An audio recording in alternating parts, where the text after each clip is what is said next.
Bienvenue à tous dans votre journal de l'Île-de-France. Tout de suite, le sommaire. Recrudescence des vols de cuivre, SNCF et RATP s'en inquiètent, les câbles de signalisation des voies ferrées disparaissent.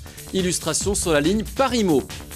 La distance domicile-travail augmente en Île-de-France. Les habitants de Seine-et-Marne détiennent la palme du plus long trajet. Découverte d'une bombe anglaise dans un lycée des Yvelines à Saint-Cyr-l'École, elle a été désamorcée.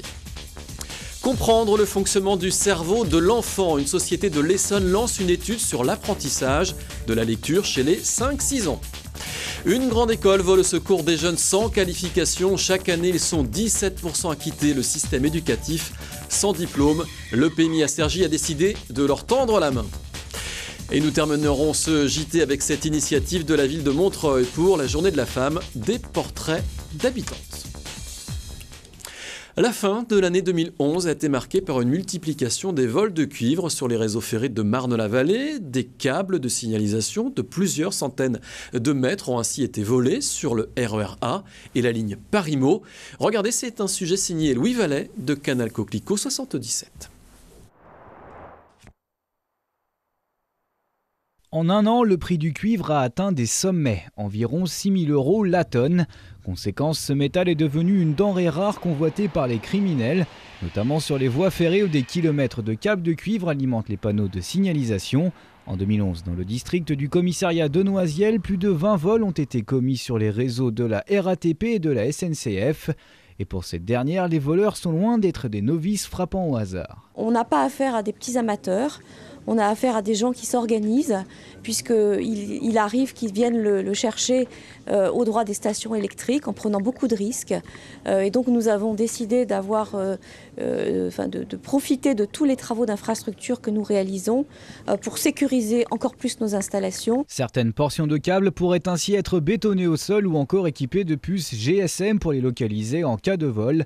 La RATP, elle, n'a pas souhaité communiquer sur le sujet. Pourtant, sur son réseau, le RER A a été particulièrement touché. 430 mètres de câbles volés à Chessy le 28 décembre, 800 mètres dérobés entre les gares de Torcy et Bussy le 17 janvier. 3 jours plus tard, à Logne, ce sont carrément 2 km de câbles qui sont arrachés.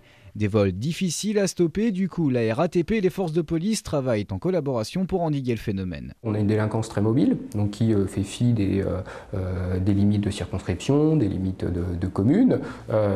C'est un phénomène nocturne, essentiellement, et bien sûr il y a un réseau important. Donc c'est pour ça que le partenariat il est essentiel, puisque dès que la RATP peut nous signaler tel ou tel point un petit peu sensible, ou à partir de nos plaintes, à ce moment-là justement on va cibler nos effectifs sur ce secteur-là, dans le créneau horaire concerné, pour être le plus efficace possible. Outil privilégié par les forces de l'ordre, la surveillance aérienne en hélicoptère, une technique adaptée à la longueur des voies. L'année dernière, les vols de cuivre ont coûté 35 millions € à la SNCF, sans compter les milliers d'heures de retard causés, tout réseau confondu. La distance domicile-travail augmente en Île-de-France. C'est ce qu'il ressort d'une étude de l'INSEE et de la Direction régionale de l'équipement. Ce sont les habitants de Seine-et-Marne qui détiennent la palme du plus long trajet. Les habitants de Paris, des Hauts-de-Seine, de l'Ouest, de la Seine-Saint-Denis et du Val-de-Marne parcourent en revanche des distances plus courtes. Pour le Val d'Oise, qui compte moins d'emplois que d'actifs, la distance médiane est légèrement inférieure à 10 km. Découverte d'une bombe anglaise dans un lycée. C'est dans les Yvelines, à Saint-Cyr-l'École précisément. Cette bombe de 250 kg a été désamorcée. Retour sur l'opération avec TV Fil 78. 1,10 m de long, 250 kg, ce sont les belles dimensions de la bombe découverte la semaine dernière au lycée Mansart de Saint-Cyr. Ce mercredi, le chantier de rénovation de l'établissement a été stoppé. Cette bombe, trouvée par 3 mètres de profondeur, a soigneusement été prélevée de son tombeau par les démineurs du centre de déminage de Versailles. Pas d'inquiétude pour le voisinage qui n'a pas été évacué, seul l'aérodrome a été vidé et les avions ont eu interdiction de voler dans un périmètre de 400 mètres autour de la zone. Cette bombe, une bombe anglaise seconde guerre équipée d'une pistole 28, ce qu'on appelle, c'est une fusée d'amorçage, ne présente pas de danger immédiat. Cette bombe, il faudrait qu'elle soit vraiment martyrisée, on est tapé dessus, voilà, on peut la transporter en sécurité. Datant de la Seconde Guerre mondiale, la bombe anglaise a été larguée par les Alliés sur le site de la caserne militaire Charles Renard, réquisitionnée par les nazis lors de l'occupation. 107 kg d'explosifs, elle était censée se déclencher au contact du sol. La procédure de désamorçage sur cette bombe, on va démonter la gaine de la fusée. Donc c'est ce qu'il y a autour. Donc c'est un dévissage qui va se faire, dévissage à la main, sur place, avec 2 démineurs, pour pouvoir extraire cette gaine avec la fusée. En 1 heure, la neutralisation de la bombe a été faite sur les terrains militaires de l'ex-caserne Renard, tout un symbole pour l'arme qui sera ensuite emmenée dans un centre de déminage dans l'Aisne où elle sera détruite. Piqûre de rappel pour les habitants de Saint-Cyr-l'École, la sécurité civile prévient les habitants qu'ils doivent rester très prudents lorsqu'ils entreprennent des travaux d'excavation. Le sous-sol de la ville est susceptible de contenir des munitions enfouies jusqu'à 5 mètres. Comprendre le fonctionnement du cerveau de l'enfant. Une société de l'Essonne lance une étude sur l'apprentissage de la lecture chez les 5-6 ans. Le but final, aider les élèves dans leur apprentissage. Les explications de Claire Colombel de Télé Essonne. Les chercheurs du Neurospin entament d'ici le mois de juin une étude sur le cerveau des enfants pendant l'apprentissage de la lecture. Durant 1 an, ils vont suivre 12 élèves de CP tous les 2 mois afin de comprendre le développement de leur méninge. Ça va nous permettre en quelque sorte de comprendre comment marche le cerveau d'un enfant et de trouver des nouvelles stratégies pour l'apprentissage de la lecture, même chez l'enfant normal. Parce que certains enfants ne sont pas dyslexiques, mais ils ont quand même du mal à apprendre à lire. Donc ça permet de simplifier l'enseignement.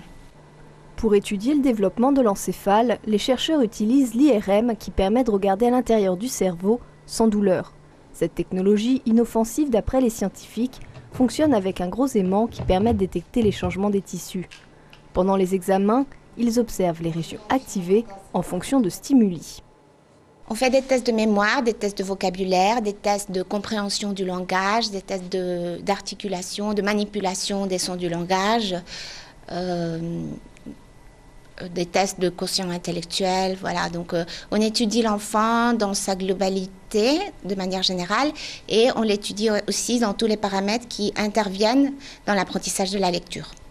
Pour mener à bien cette étude, Carla recherche actuellement 12 enfants de grande section de maternelle ne sachant pas lire.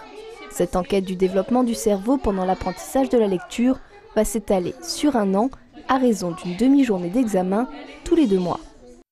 En bref, depuis le 15 avril 2003, date de l'ouverture de la salle des machines à sous au casino d'Enghien-les-Bains, le montant cumulé des gains des joueurs a franchi le 1 milliard d'euros. C'est le groupe Barrière, propriétaire de l'établissement et de ses 500 machines à sous, qui l'annonce. La somme record a été décrochée en août 2010 avec un jackpot de 855 992 euros. Allez, on reste sur le Val d'Oise avec l'inauguration d'une maison hospitalière qui accueille les patients psychiatriques. Sur plus de 5000 m², cet établissement, ouvert sur la ville, dispose de 60 lits en chambre individuelle.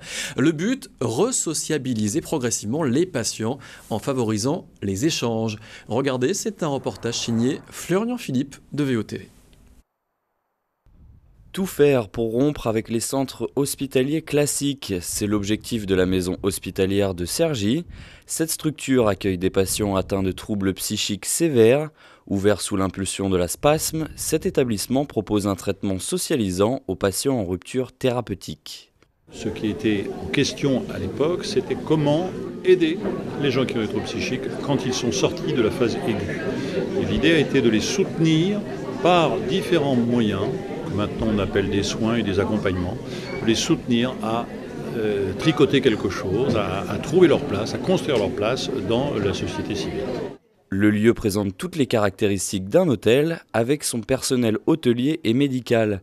Pendant 6 mois maximum, les patients sont en transition et les relations humaines sont au cœur de ce processus. Tout est mis en œuvre pour favoriser l'échange entre la famille, les médecins et les patients. Ils se sentent vivre dans des conditions de quelque peu à la fois bien sûr de patients, ils sont suivis, il y a une équipe infirmière, médicale, mais en même temps ils sont un peu comme des clients d'un hôtel qui vivent un peu à leur gré, dans une liberté qu'ils ne connaissaient pas dans les structures qu'ils fréquentaient auparavant.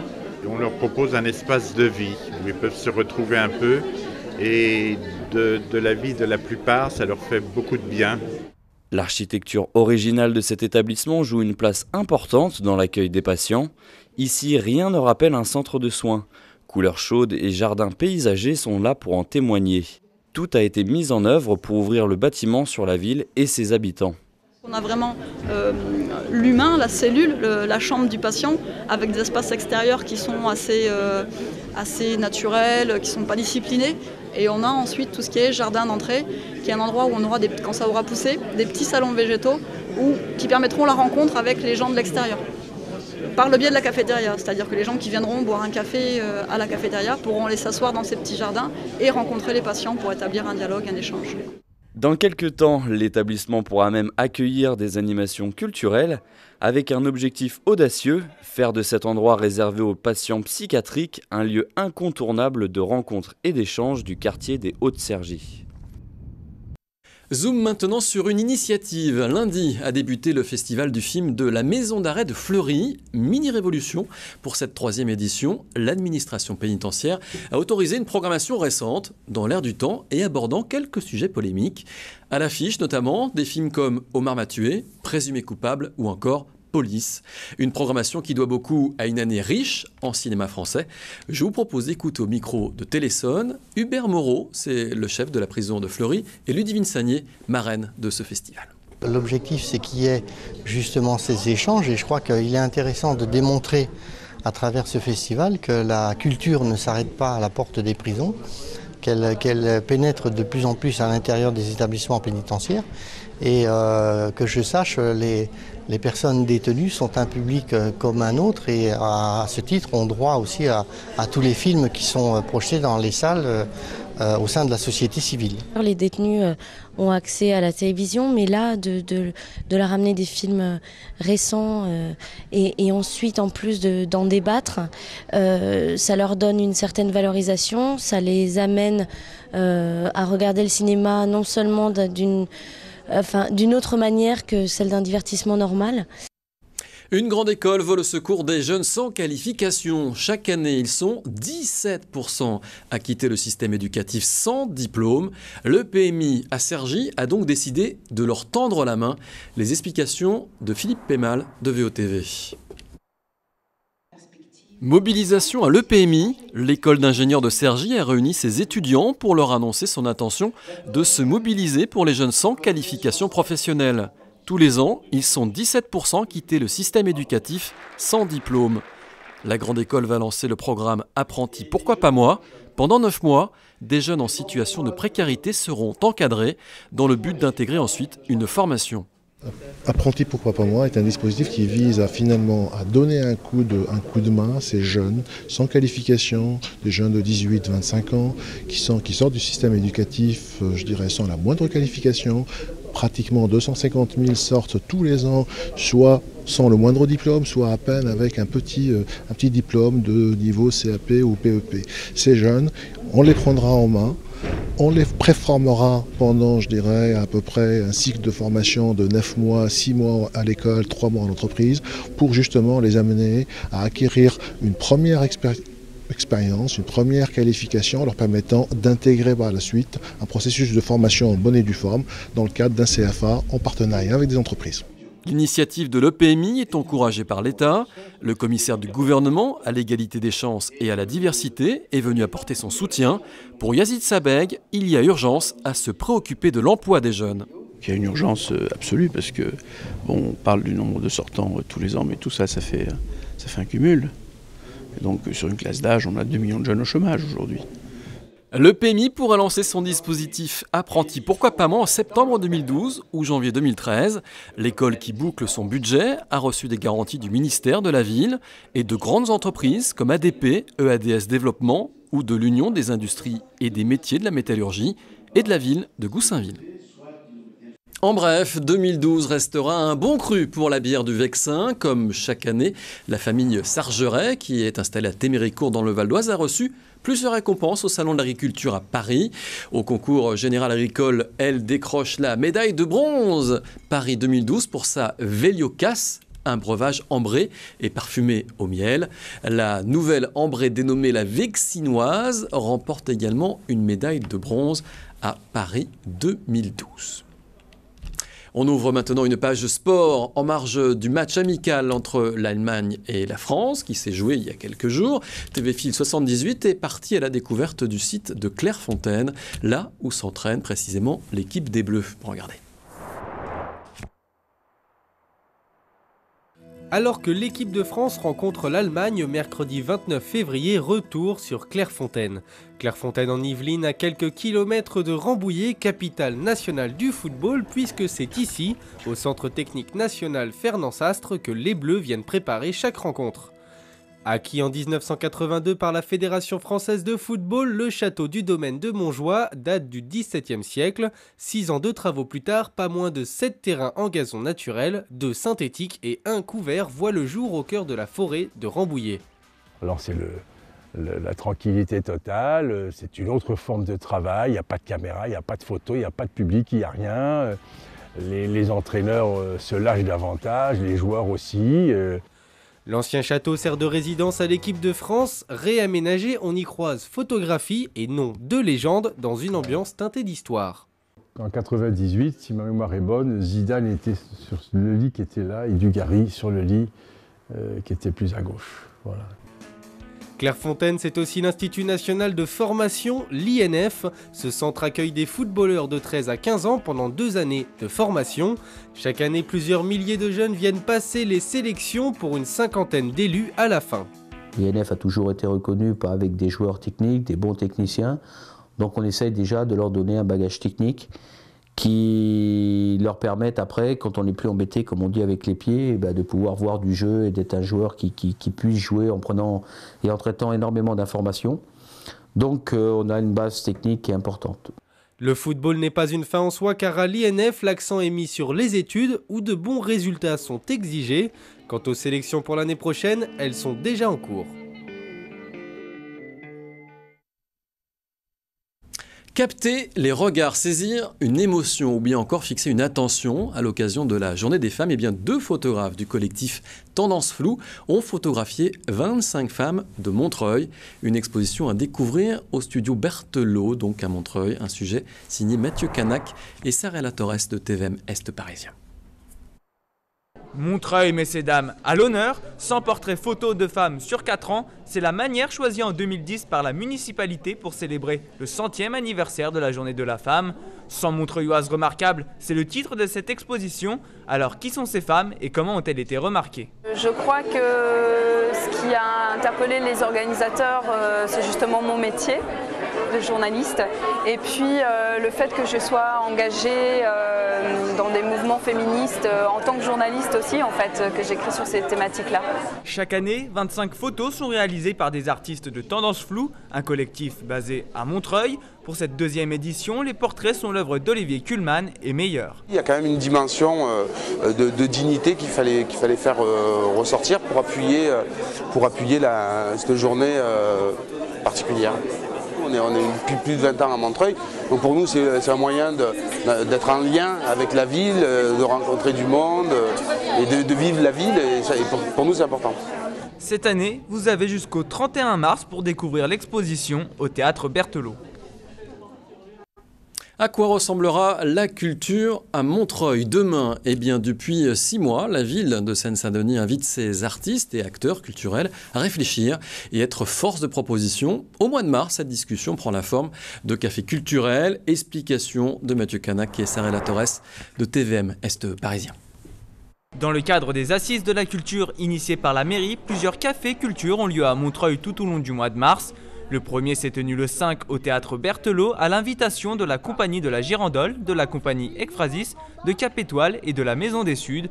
Lieu de débat et d'échange, ces cafés culture sont ouverts à tous. Ce que je retiens et qui est extrêmement important, c'est qu'il n'y ait pas que des artistes, je pense qu'on l'a dit tout à l'heure au début, qui participent en fait justement à ces réunions et qu'il y ait vraiment une majorité de citoyens qui soient représentés. Ces cafés culture doivent également être une force de proposition. Les idées émises par les Montreuillois seront ensuite soumises à la municipalité. Comment aller vers une pérennité du dialogue participatif en matière culturelle, c'était le thème de la soirée du 5 mars. La création d'une instance a été envisagée. Une instance qu'on dit citoyenne et qu'on espère citoyenne, où non seulement les acteurs culturels sont présents, mais bien sûr avec les élus, mais aussi des citoyens qui sont intéressés par la culture à Montreuil. Si vous aussi vous êtes intéressé par la culture à Montreuil, rendez-vous le 16 mars à la Maison Populaire pour le prochain Café Culture. Il a fait le plein sans surprise. Le Shell Battle Pro a attiré près de 3000 spectateurs. Le Battle est le premier dans la saison des 5 compétitions majeures de la planète au niveau du hip-hop. Canal Caclico 77 revient sur la journée qui a notamment sacré des Américains et, surprise, des Coréens. Un sujet de Lord Vorak et Yves Upston-Berger. Le Shell Battle Pro prend de l'ampleur. Sous son nouveau chapiteau, plus de 3000 personnes se sont réunies samedi. Ambiance assurée dans l'arène. 8 jeunes de moins de 14 ans ouvrent le ring en 1 contre 1. Face à la virtuosité de l'américain B-Boy Mace, la technique du japonais Issei l'emporte. 4 voix sur 5 côté jury.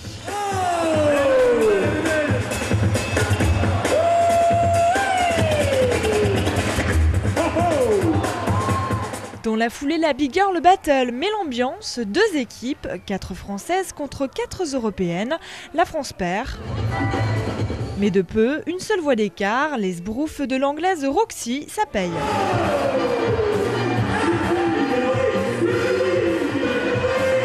Je trouve qu'on s'est bien démerdé et on a montré ce que c'était que le break français. Les Pokémon ont déjà remporté en 8 contre 8 les éditions 2002, 2005 et 2011. 2 d'entre eux s'alignent en duo cette année, le choix du risque pour un nouveau challenge. Ça passe en demi contre les Brésiliens, Lilji et Neguin, mais en finale, ça casse. Sur cette grosse faute de combinaison, les Pokémon rentrent bredouille à Lyon. Les Américains prennent moins de risques et ne font pas d'erreur. 4 voix sur 5 pour Man Ingredients.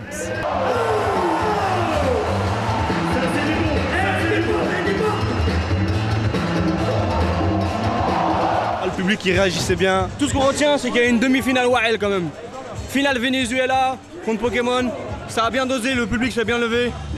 Voilà, hein. Des jours on gagne, des jours on perd, des jours il y a des carottes, des jours non. Mais ils ont bien représenté, ça les gros. Place au 8 contre 8, le rythme monte encore d'un cran et 2 équipes détonnent par le style. Body Carnival pour le Japon et Fusion MC pour la Corée du Sud. Leur breakdance est plus chorégraphique et plus collectif. Les figures synchrones de groupe fonctionnent là où les adversaires enchaînent les solos successifs. Les Coréens pour leur première HL éliminent les Japonais en demi-finale, puis l'emportent en finale face aux Américains.